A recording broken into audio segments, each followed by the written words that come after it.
Okay,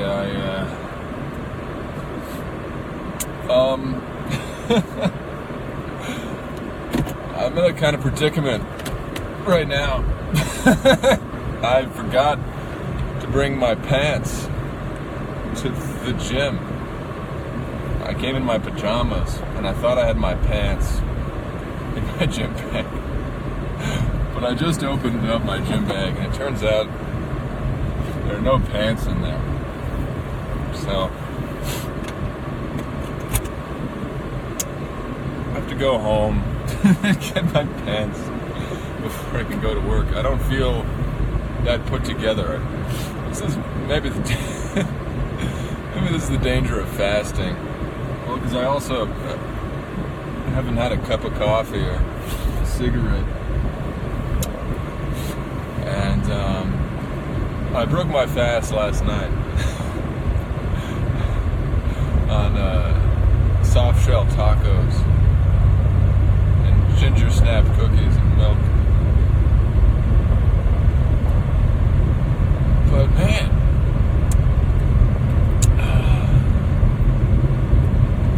forgot my damn pants. Forgot my pants. This is sort of what I was thinking about in the sauna though this morning. Because I can tell my mind is all fogged out. I can tell my mind is all fogged out right now. And I want to embrace that. I want to be like, all right, bring it on. Because I know I could achieve a greater clarity if I could embrace the fog.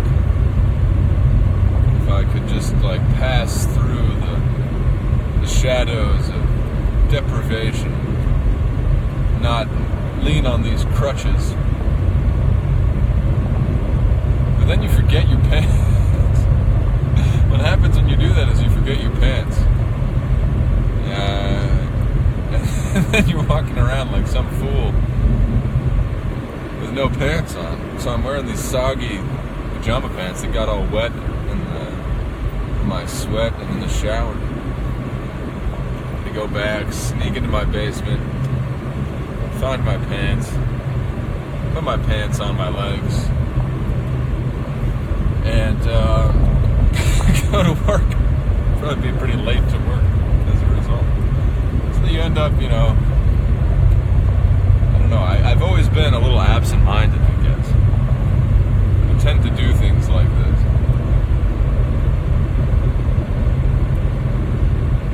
This is why it's been challenging for me to stay employed or to become employed in the first place.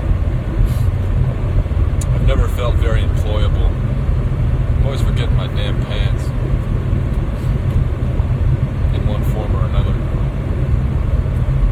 And it's embarrassing. I mean, it's embarrassing to forget your pants, so to speak. My hair is all tangled up. I don't know why I don't get a freaking haircut. Just live life normal. Live life normally.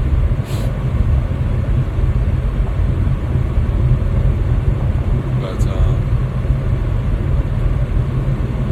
I was thinking of this title of a book I haven't read, but it's apparently a spiritual book called The Cloud of Unknowing. So, judging a book purely by its cover, I was speculating that book might be about forgetting your pants in a certain way. How getting deeper into the mystery of God requires a kind of embracing of not knowing. The value of not knowing. The cloud of unknowing. The don't know mind.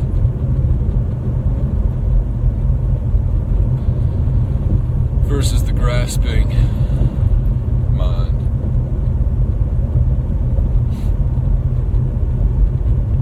Right, like, it seems logically self-evident that you can't use knowledge to get knowledge in the first place.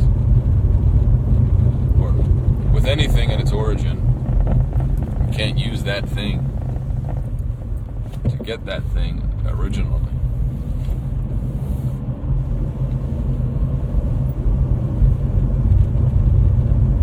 I guess this is the idea of cons antinomies.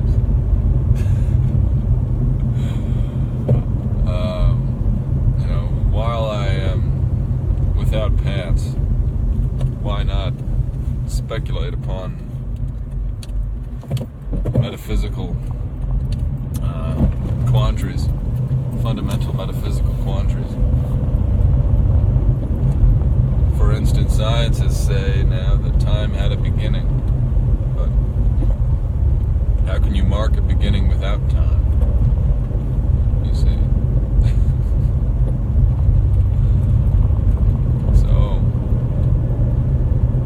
I guess they have some kind of thing they did with background radiation when they studied eclipses, helped to determine the beginning time of the universe.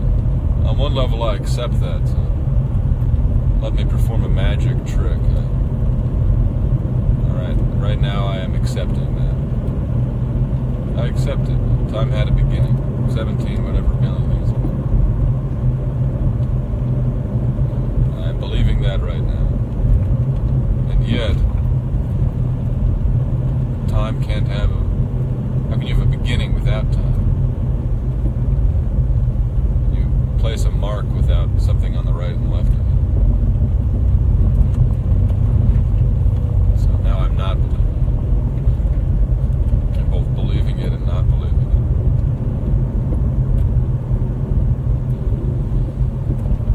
And I can shift between those states of belief and disbelief almost at will with something as abstract as that.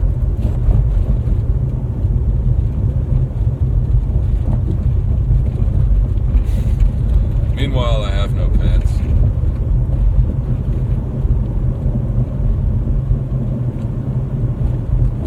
I can hardly see out the windshield.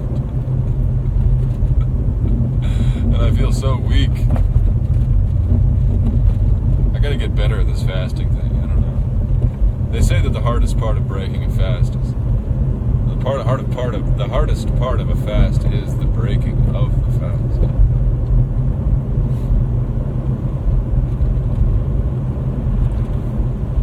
That any fool can fast, but to break it appropriately takes a lot of willpower, because when you start to fast, you get into a sort of groove with it, and it starts to feel good. You're congratulating yourself every hour that you continue to fast. But then when it comes time to break it, it's like you've been clamping down on a garden hose. You start to let loose, and the water blasts on through, and you start gobbling up stuff. So, and that's maybe how our desire in general functions, how one's desire functions. We are addicted to to various things, to substances, to ideas, to people, to ways of being in the world, entertainment, technology. And when we notice that those things are unhealthy, we can clamp down on them fast. But we overdo it, or when we try to reintroduce, we're no good at it. It's hard to achieve harmony. Anyway, things could be worse. I could have no clothing on at all. At least I have some clothes on. And I think things will be fine. I can just get to work and act normal, act natural. But I think this is all I'm going to post for today. My mind is all out of whack. I need to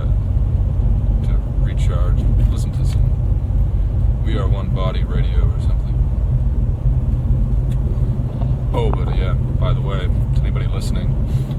Anybody listening other than Paul Talk. Paul Talk and I are going to have a conversation. And hopefully post it to this YouTube channel.